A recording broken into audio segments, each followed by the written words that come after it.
Bonjour parents, ceci est un tuto pour faire de la résolution de problèmes avec des enfants de maternelle. Il s'agit de problèmes de CP que j'ai adaptés pour des maternelles. Vous avez besoin de peu de matériel, des cartes rangées dans l'ordre. Vous pouvez prendre soit des Legos, des jetons, des cubes. Il faut que votre enfant puisse manipuler. Vous aurez aussi besoin d'une feuille, une règle, des feutres et un crayon et de la colle. C'est un moment de langage. Il faut que votre enfant essaye de décrire ce qu'il voit sur le dessin. Il peut faire lui-même le dessin, c'est même mieux qu'il fasse le dessin comme il peut. Et donc qu'il essaye de trouver ce qu'il y a sur le dessin. Dans le cas présent, nous avons un arbre avec des pommes. Une flèche qui descend vers le bas, qui indique que 2 pommes tombent par terre.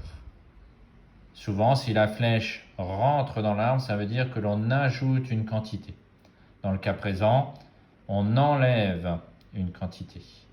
Donc il va compter le nombre de pommes et avec lui, il va falloir essayer de savoir ce que l'on demande.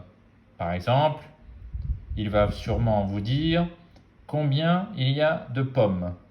Donc ça, vous venez de compter avec lui, on sait qu'il y en a 6, il n'y a pas besoin de manipuler pour ça. Au départ, il ne trouvera pas les questions mathématiques. C'est à force de faire, il y arrivera. Donc pour aujourd'hui, celle-ci consiste à demander combien il reste de pommes dans l'arbre. Donc on va essayer de prendre 6 pommes. 1, 2, 3, 4, 5 et 6. On enlève tout le reste et on reste avec les 6 pommes.